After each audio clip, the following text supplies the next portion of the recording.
আল্লাহর জন্য বাঁচার 7টা শক্তিশালী সিদ্ধান্ত আমরা নেওয়ার জন্য চেষ্টা করব। রাজি আছি ইনশাআল্লাহ? সিদ্ধান্ত হবে কয়টা?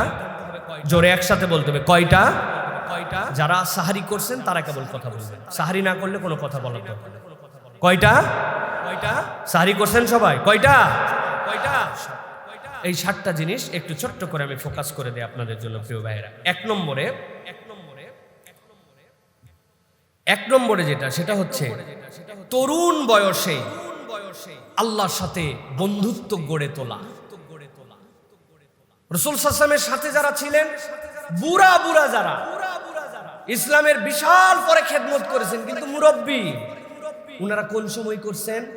মক্কা বিজয়ের পরে এই মানুষরা ঈমান আনছেন।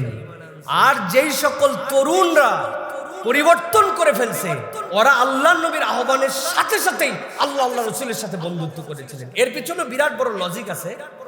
ওরা দেখছিল যে কাবা ঘরের ভিতরে মূর্তি আছে, ওই মূর্তি থাকা অবস্থাতেই আবরাহা ধ্বংস করতে আসলো খানায় কাবা। কিন্তু আব্দুল মুত্তালিব বললেন, এটা আল্লাহর ঘর, আমার উট আমারে দিয়ে দাও, তোমরা তোমার আল্লাহর সাথে বুঝোগা, ওই তোমার সাথে আমি যুদ্ধ করতে পারবো না, আমার উট যেগুলো ধরছো আমারে দিয়ে দাও। উনি উট নিয়ে চলে আসছে, আল্লাহর ঘর আল্লাহর জন্য ছেড়ে দিয়েছে। ওরা দেখছে আল্লাহ তাদেরকে তাইরান আবাবিল, একদম ভস্মীভূত বানায় দিচ্ছে তাদেরকে, ঝাঁকে ঝাঁকে পাখি দিয়া। ওই সময় তো খানায় কাবার মধ্যে মূর্তি ছিল, কিন্তু মূর্তি এত খারাপ হয় তাহলে আল্লাহ কাবা রক্ষা করে? এই জন্য নবীজির প্রতি ঈমান আনতে তাদের বিরাট ঝামেলা ছিল।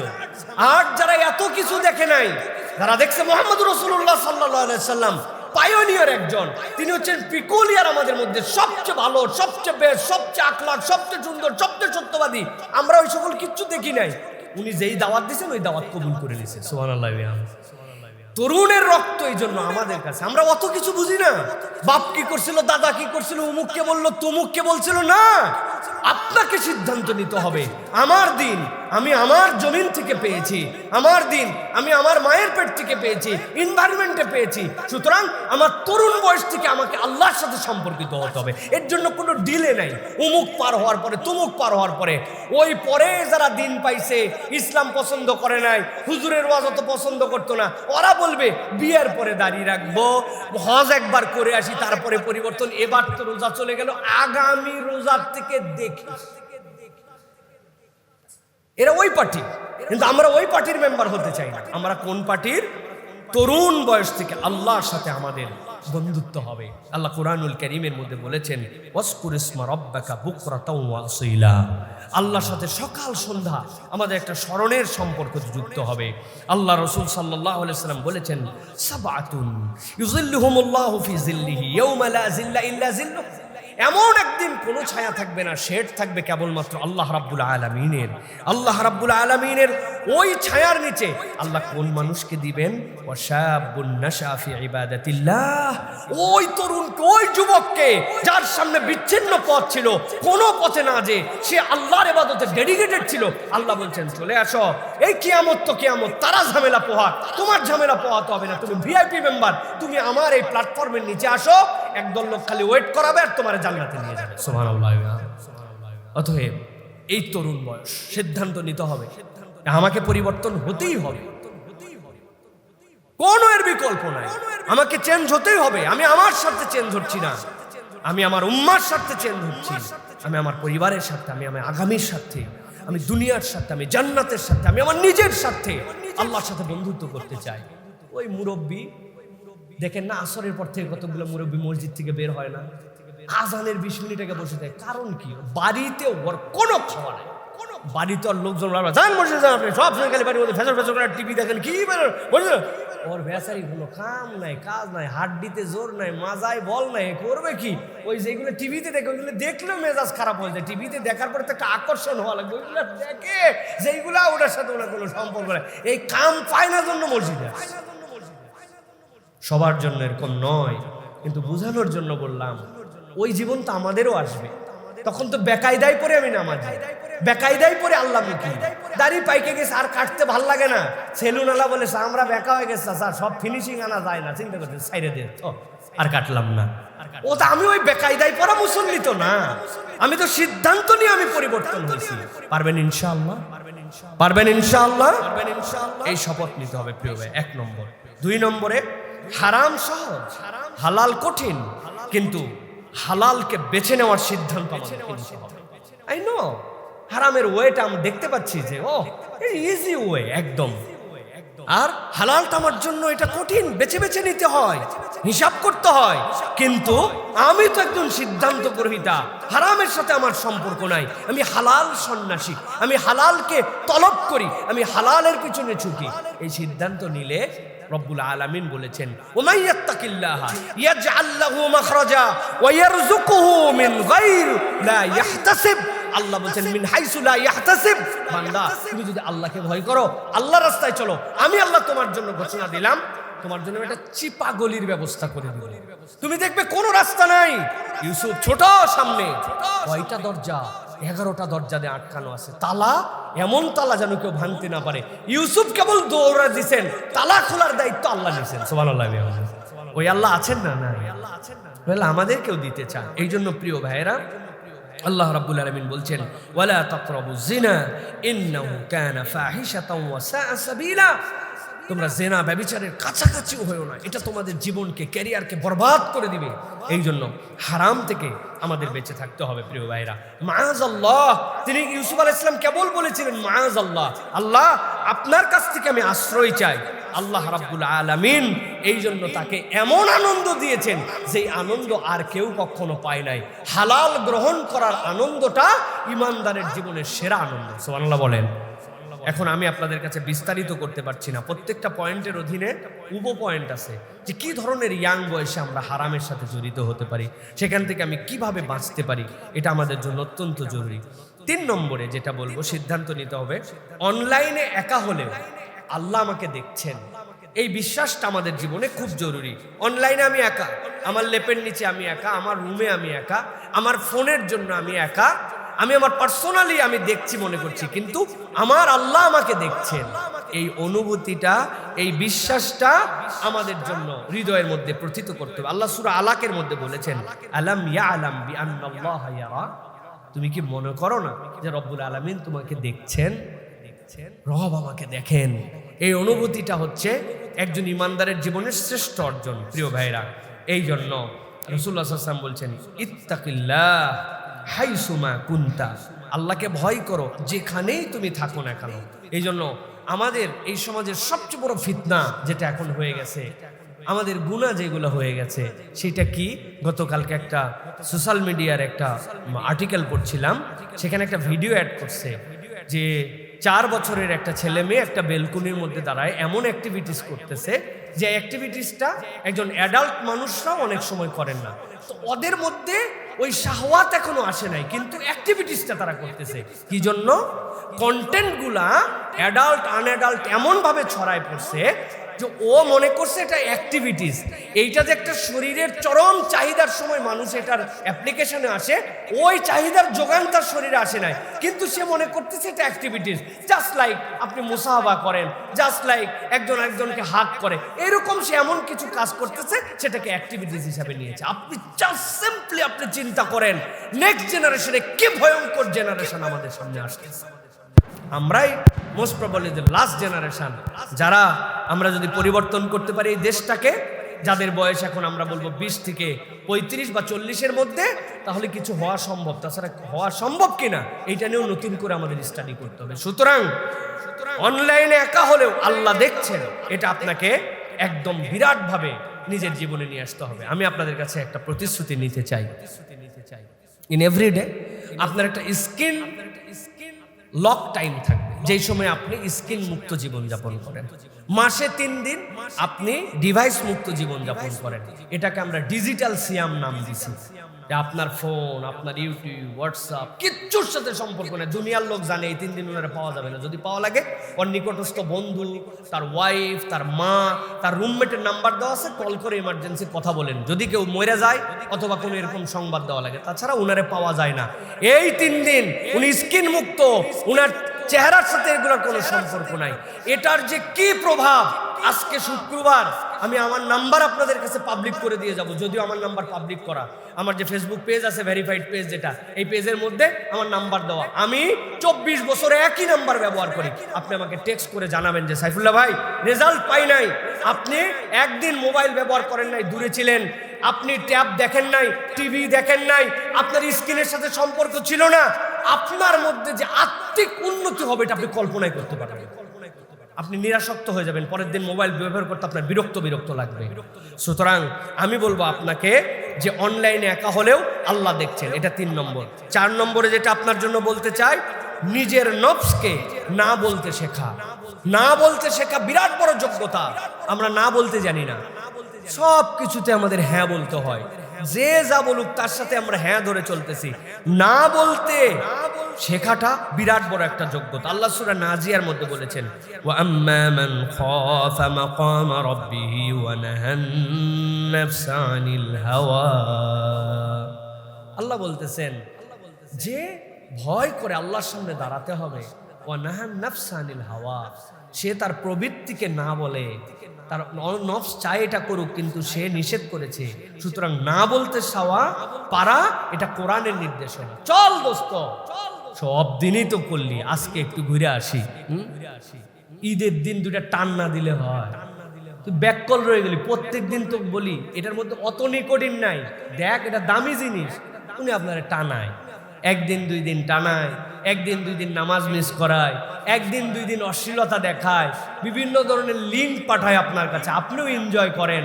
করার পরে বলেন ওয়াও কি পাঠালি রে, দেশ তো আরো নতুন কিছু পাইলে দেশ তো।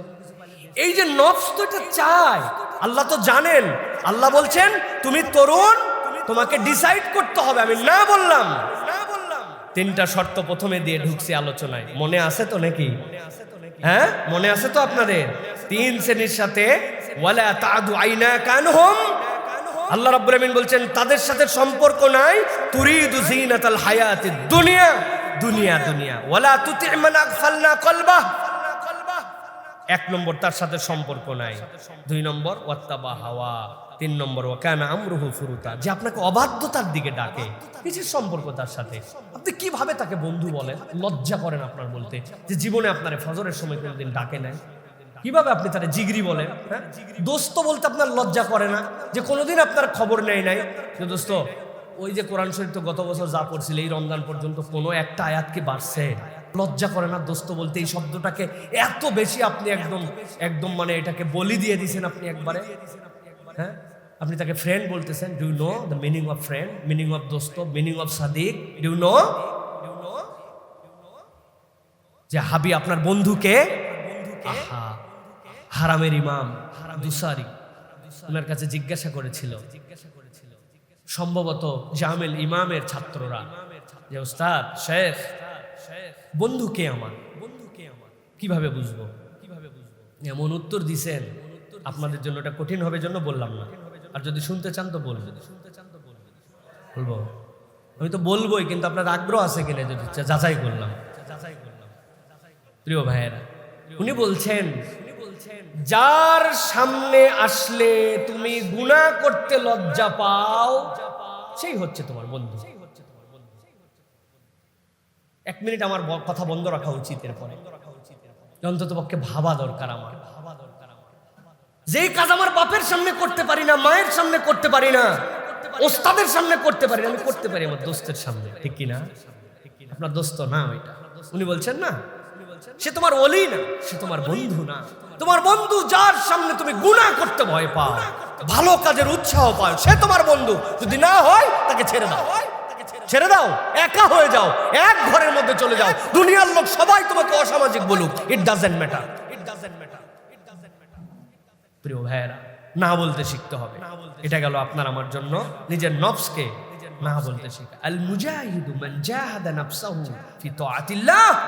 মুজাহিদ তো সে যে আল্লাহর অনুসরণের জন্য নিজের নফসের সাথে জিহাদ করে। নিজের নফসের সাথে পা ব্যথা, শরীরটা ভালো লাগতেছে না, ইফতারের পরের থেকে তারাবিতে যাচ্ছে না আজকে, আছে না নাই? আপনার ভাই ছাড়া এরকম করে আপনারা কেউ বলবে না। এই ভাই ছাড়া আপনারা এরকম করে কেউ বলবে না। আমি আমার নিজের যে অনুভব ওইটা আপনার মধ্যে রিফ্লেক্ট করানোর জন্য চেষ্টা করতেছি। শয়তান আপনাকে বুঝাবে, রাখ। প্রতিদিন বাজার বাড়িতে যাওয়ার আগে কিছু বাজার করে যেতে হয়। প্রত্যেকদিন তারাবি এই পর্যন্ত পড়লে আমি কেমনে নামাজ এরকম করে পড়লে, আরে ভাই মহিলাদের যে অবস্থা, আমি কি তাকাতে চাই, চোখ তুললে চোখ পড়ে যায়। এই জন্য আমি আসলে দেখতেছি জামাটা কেমন, আমি তো আমার বোনের জন্য একটা কিনবো, জামাটা চয়েস। ওরে শয়তান আছে কিনা? প্রিয় ভাইয়েরা, প্রিয় ভাইয়েরা, প্রিয় বোনেরা, এইভাবে শয়তান আমাদেরকে ধোঁকা দিয়ে দিবে। আল্লাহ বলছে না বলতে শিখো। তুমি পুরুষ, তুমি নারী, তুমি উদ্যমী, তুমি মুমিনা, তুমি মুজাহিদা, তোমাকে না বলতে শিখতে হবে। এটা গেল 4 নম্বর। 5 নম্বরে যেটা, সেটা হচ্ছে যে আমাদের জন্য খারাপ সঙ্গ ত্যাগ করে নেক সঙ্গ বেছে নেওয়া। আল মারউ আলা দীনি খলিলিহি, মানুষ তার বন্ধুর আয়নায় দর্পণে বিবেচিত হয়। আল্লাহ রাব্বুল আলামিন কুরআনুল কারীমের মধ্যে বলেছেন, ইয়া আইয়ুহাল্লাযীনা আমানুত্তাকুল্লাহা ওয়া কুনু মা'আস সাদিকিন, নেককারদের সাথী হও। আহা, আমার একটা বই আছে, যদি আপনাদের সামর্থ্য কুলায়, সেটা ওয়াফি লাইফ থেকে হোক, রকমারি থেকে হোক, অর্ডার দিয়ে একটু কিনবেন যদি পারেন, অল্প দাম একদম, যে আফসোস রয়েই যাবে। আল্লাহ কুরআনুল কারীমের মধ্যে এইটার ব্যাপারে বিস্তারিত বলেছেন। ওই দিন যাওয়ার পর আফসোস করে বলবে, ইয়া ওয়াইলাতা লাইতানি লাম আত্তাখিজ ফুলানান খলিলা, আহারে আমি যদি উমুকরে বন্ধু না বানাতাম। আল্লাহ বলবেন, এই উমুকের কি দোষ রে? তোরে শীতের দিন লাত্থায় পুকুরে নামাইছিল, হ্যাঁ? তুই বাথরুমে ঢুকছিলি, বাইরে লাইট বন্ধ করে দিয়ে তোরে কষ্ট দিয়েছিল, তাই না? কি করছিল তোর সাথে? ক্ষতিটা করছিল কি? বিড়ি 2 জন ভাগে কিনছিল, পুরোটাই টাইনে ফেলাইছিল নাকি? কি জন্য তুই আজকে আল্লাহর কাছে এত আফসোস করে বুক চাপড়াসার বলতেছিস, ইয়া ওয়াইলাতা লাইতানি লাম আত্তাখিজ ফুলানান খলিলা? আল্লাহ এত কিছু না, কানতে কানতে আল্লাহর কাছে বলবে, লাকাদ আদাল্লানি আনি যিকরি বাদা ইয জাআনি। আল্লাহ আমি দিন পাইয়েই গেছিলাম, আল্লাহ নামাজ পাইয়েই গেছিলাম, ইসলাম পেয়েই গেছিলাম, মায়ের পেট থেকে ঈমান পাইয়েই গেছিলাম, কোরআন বুঝেই ফেলছিলাম। এই বন্ধুটা আল্লাহ আমাকে বেনামাজি বানাইছে, আমাকে নেশাগ্রস্ত বানাইছে, খারাপ জিনিস দেখতে শিখাইছে, খারাপ জায়গায় নিয়ে গেছে। আল্লাহ আমাকে এই বন্ধু আমাকে শেষ করছে। আল্লাহ কোরআনে বলতেছে, ওয়াকানা শাইতানু লিল ইনসানি খাজুলা, আর শয়তান তো সব সময় তাকে বাতাস দেওয়ার জন্য রেডি আছে। একদিন করলে কি হয়, একটু কর, চল একটু ঘুরে আসি, একদিনই তো, 2-1 বার দেখিস, এরপরে বাদ দেশ, সামনে রোজার থেকে ভালো হয়ে যাস। ওই তো আমাদের এই পড়ালেখা শেষ হলে এক একজন এক এক জায়গায় চলে যাব, আর দেখা হবে একসাথে, যেহেতু আছি অতএব একসাথে একবার। ওয়াকানা শাইতানু লিল ইনসানি খাজুলা। আল্লাহ এই জন্য বলছেন যে তুমি নেক্সট সহবতে যাও, ভালো মানুষ মিশলে ভালো, না হলে মিশি না। মানুষজন বলবে, ভাব কি রে বাবা, বসেই না, কথা বলেই না, অথচ 2 জন বসলে 3 জনের ব্যাপারে গীবত আলোচনা হয়, 2 মেয়ে একসাথে বসলে 3 জনের ব্যাপারে গীবত আলোচনা হয়, সারা দিনের আমল শেষ করে দিয়ে। আবার যেই লোক কথা বলে নাই সেই লোকও সাই দিয়ে ওঠে, আসলে এগুলো কথা বলা উচিত না, না বলেও পারি না, আল্লাহ মাফ করুক, কথা ঠিক। বুঝেন নাই না? কি কৌশলে ওখানে শয়তানুল ইনসানি খাজুলা, এত মুত্তাকি, এগুলো কথা বলা ঠিক না, না বলে পারি না, আল্লাহ মাফ করুক, কথা ঠিক। আসলে আহা, সব আমল বরবাদ করে চলে যাচ্ছি। রুমমেটের সাথে বাজে কথা বলতেছে, পেছনে 2 জন আসার পরে বলতেছে তোর কথাই আলোচনা হচ্ছিল, আসলে যে কি হচ্ছিল তা বলেন, কিন্তু বলছে তোর কথাই আলোচনা হচ্ছে, তোকে আমরা কোনো সময় ভুলে থাকতে পারি না। শেষ, সব শেষ। নেক্সট সহবত যে আপনাকে থামাই দিবে এই কথা বলার পর, থাম, ব্রেক করে জায়গায়, এই কথা বলতে পারিস না, বললে তোর সাথে সম্পর্ক নাই, কান ধরে উঠে চলে গেছে, লোকজন অপমানিত বোধ করছে। This is the man, he have some personality, গায়রতওয়ালা মানুষ, আল্লাহর জন্যই গায়রত দেখাইছে, কোনো অহমিকা নাই। আল্লাহ রাব্বুল আলামিন এই জন্য বলছেন খারাপ সঙ্গ ত্যাগ, সৎসঙ্গ গ্রহণ। পারবো ইনশাআল্লাহ? বাদ পড়ে যাবো না তো নিজেই, বুঝেন? কিন্তু মুরব্বীরা কিন্তু এই কথা বলে, ভালো মানুষ না বাংলাদেশে, আর ভালো মানুষ নাই। আমি ওই চাচারে বলি, তুমি ভালো হও না, তুমি হলেই যেটা লোক খুঁজে পাই। এই সকল ভক্কর চক্কর কথা বলে এমনি নিজে নিজে পাশ কাটানোর দরকার কি? আমি যদি ভালো হই তাহলে তো একজন খুঁজে পাই আমারে, আপনি খালি ভালো মানুষ নাই নাই করে হুয়া হুতাশ করেন কেন? প্রিয় ভাইয়েরা, এইটা গেল। এরপরে হচ্ছে 6 নম্বরে আপনার আমার জন্য যেটা পড়াশোনা, কাজ ও দায়িত্বে ইবাদতের নিয়ত রাখা। This is the most vital point. আমার পড়াশোনা ইবাদতের নিয়তে আছে, আমার কাজ আমার ইবাদত, আমার দায়িত্ব আমার ইবাদত। সকাল 9টা থেকে বিকাল 5টা দায়িত্ব, সকাল 9টা থেকে এর মধ্যে আসলাম, কিন্তু কি করলাম না, এই হিসাবটা আল্লাহর কাছে দিতে হবে। উনার যে দায়িত্বের মধ্যে আমি আমার মোবাইল চালাতে পারি কিনা, আমার লিজার কতটুকু, আমার কাজ না থাকলে আমি বসে থাকতে পারি কিন্তু আমি আমার মোবাইল দেখতে পারি কিনা, এটা পারমিটেবল কিনা। হ্যাঁ, আমি ঢোকার সময় ঢুকছি, পরে সকাল 9টার সময় ঢুকি নাই, 11টায় ঢুকে লেখছি 9টা। এখন ডিজিটাল হাজিরা হয়ে আবার বিরাট ঝামেলা হয়ে গেছে, যে নোকে ফিঙ্গার দেওয়া লাগে, বিরাট মুশকিল। আল্লাহু আকবার, এটা আমাদেরকে বিরাট আটকাইছে। বের হওয়ার সময় অনেক অফিস আদালত আছে, বের হয়ে যায়, পরের দিন যায়, বের হওয়ার টাইম লেখে, ভিতরের কাজ করে না, অন্য ওয়াক্তে নামাজ পড়ে না। আমাকে গার্মেন্টসের অনেকে আমার নামে গার্মেন্টসের প্রোগ্রামে গেলে বলে, হুজুর 5 ওয়াক্ত নামাজ পড়লে এদের জোহরের এত নামাজের ঝুল 1-1.5 ঘন্টা কাটায় আসে, কিভাবে ফাঁকি দিলাম আমি? তাহলে আমাকে সিদ্ধান্ত নিতে হবে, পড়াশোনা, কাজ, দায়িত্ব, এগুলো আমাদের জন্য কোথা থেকে পেলাম আমরা? এটা ইব্রাহিম আলাইহিস সালাম থেকে পেয়েছি আমরা। কুল ইন্না সলাতি ওয়া নুসুকি ওয়া মাহইয়ায়া ওয়া মামাতি লিল্লাহি রাব্বিল আলামিন। আমার জীবন, আমার মরণ, আমার হায়াত, আমার নামাজ, আমার কুরবানি সবই আল্লাহ আপনার জন্য। তাহলে আমি তো আপনার জন্য আসছি। এই যে বসছি আমরা ইবাদতে, লেকচারে বসি নাই, MIST এর এখানে ইফতারে বসি নাই কেবল, এটা ইবাদত। ফাযাক্কির ফাইন্না যিকরা তানফাউল মুমিনিন, জিকির করলে মুমিনের লাভ হবে। আমি ওই জিকিরের মাহফিলে আসছি, ফেরেশতারা আমাদের পাশ দিয়ে ঘেরাও দিয়ে আল্লাহর কাছে আপনার আমার জন্য এখন মাগফিরাতের দোয়া করতেছে। এটা খুব একটা সাধারণ প্রোগ্রাম নয়। এই জন্য বলছি, সর্বশেষ যেটা প্রিয় ভাইয়েরা, সেটা হচ্ছে যে আমার পড়াশোনা, এবার চাকরি, দক্ষতা, উম্মার খেদমত, এখান থেকে আমি কিভাবে উম্মাকে বেনিফিটেড করতে পারি। সময় নষ্ট নয়, নিয়ত ঠিক হলে আখিরাতের জন্য আমরা বেনিফিটেড হব। প্রিয় ভাইয়েরা, সর্বশেষ যেটা বলবো সেটা হচ্ছে যে যদি আমরা পড়ে যাই,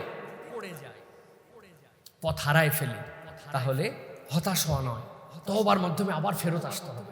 শেষ, আহারে হুজুর কাছে বলছিলাম আজকে জীবন পরিবর্তন করবো, সেই দেখে একটা অন্যায় হয়ে গেছে, ঘাবড়ায় যাওয়া যাবে না।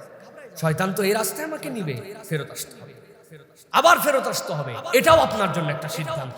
আমি যতবার বিপদে পড়ছি ততবার ফেরত আসছি। নবীজি সাল্লাল্লাহু আলাইহি সাল্লামের এক সাহাবী, একজন গোলাম ছিলেন, খালি ভুল করত। জিজ্ঞাসা করছে, আমি গোলামকে কতবার মাফ করবো? বলছে, যতবার আল্লাহর কাছে তুমি মাফ পেতে চাও ততবার করলে হবে। বুঝছেন কত গুনাহ আমাদের, কত ভুল, কত অপরাধ। যতবার তুমি আল্লাহর কাছে মাফ পেতে চাও ততবার। ঠিক এই কথাটাই কোরআনের তাফসীরের মধ্যে আসছে। আল্লাহ নিজেকে গফফার বলেছেন, আল্লাহ গফুর বলেছেন, কিন্তু গফফার কি জন্য?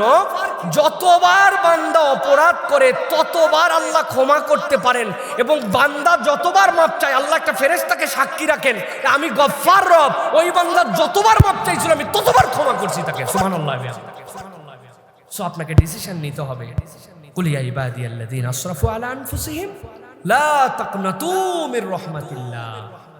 আল্লাহর রহমত থেকে নিরাশ হও না, ফেরত আসেন, আবার আসেন। আল্লাহ বলছেন, নবী আপনি বলে দেন, কুল্লু বানি আদম খাতাইন তাওয়াবুন, প্রত্যেক বনি আদম ভুলের মধ্যে সর্বোৎকৃষ্ট ভুলকারী সে, যে ফেরত আসে, যে তওবা করে নেয়, আমার ভুল ছিল, এই আজকের এই মুহূর্তের আগ পর্যন্ত আমার ভুল ছিল, আমি ডিসিশন নিলাম, না আর মিথ্যা বলবো না, আর খারাপ সম্পর্ক রাখবো না, আর খারাপ দেখবো না, আর হারামে জড়িত হব না, আর আমি আল্লাহর দ্রোহী হব না, আর নামাজ থেকে গাফেল হব না। আমার যত অন্যায় ছিল আমি লিস্ট করে আল্লাহ সেখান থেকে আমি তওবা করব। এটা আমার জন্য একটা ডিসিশন। মুমিন যে গুনাহ করে না এমন নয়, তবে মুমিন গুনাহ করে থেমে যায় না, গুনার উপরে থেকে যায় না, সে ফেরত চলে আসে। অতএব হে আমার প্রিয় যুব সমাজ, আপনাদের কাছে বলতে চাই যে আপনারা ভোগের জন্য, আপনারা শয়তানকে হারানোর জন্য নিজের লাইফটুকুকে আল্লাহর জন্য ডেডিকেটেড করার জন্য আমরা সিদ্ধান্ত নেই। আল্লাহর জন্য বাঁচবো, নফসের বিরুদ্ধে লড়বো, ঈমান নিয়ে গর্ব করবো, ইনশাআল্লাহ পারবো। ইনশাআল্লাহ আল্লাহ রাব্বুল আলামিন যেন যে কথাগুলি বললাম এটার উপর সর্বাগ্যে আমাকে আমল করার তৌফিক দান করেন, আমার ভাইদেরকে আমল করার তৌফিক দান করেন। আজকে যে উদ্যোগ যারা নিয়েছেন তাদেরকে মোবারকবাদ জানাচ্ছি। আমাকে এখানে এনে সম্মানিত যারা করলেন তাদের প্রতি কৃতজ্ঞতা জানাচ্ছি। আবারও চলতে ফিরতে ইনশাআল্লাহ আপনাদের সাথে কোথাও দেখা হয়ে যাবে। আল্লাহ রাব্বুল আলামিন আমাদের রমাদান দ্বারা বেস্ট বেনিফিট দান করেন, আমাদেরকে আল্লাহ রাব্বুল আলামিনের প্রকৃত দাস হওয়ার মতো তৌফিক দান করেন। হাদা মা ইনদি ওয়াল ইলমু ইনদাল্লাহ। সুবহানাকাল্লাহুম্মা বিহামদিকা আশহাদু আল্লা ইলাহা ইল্লা আনতা আস্তাগফিরুকা ওয়া আতুবু ইলাইক।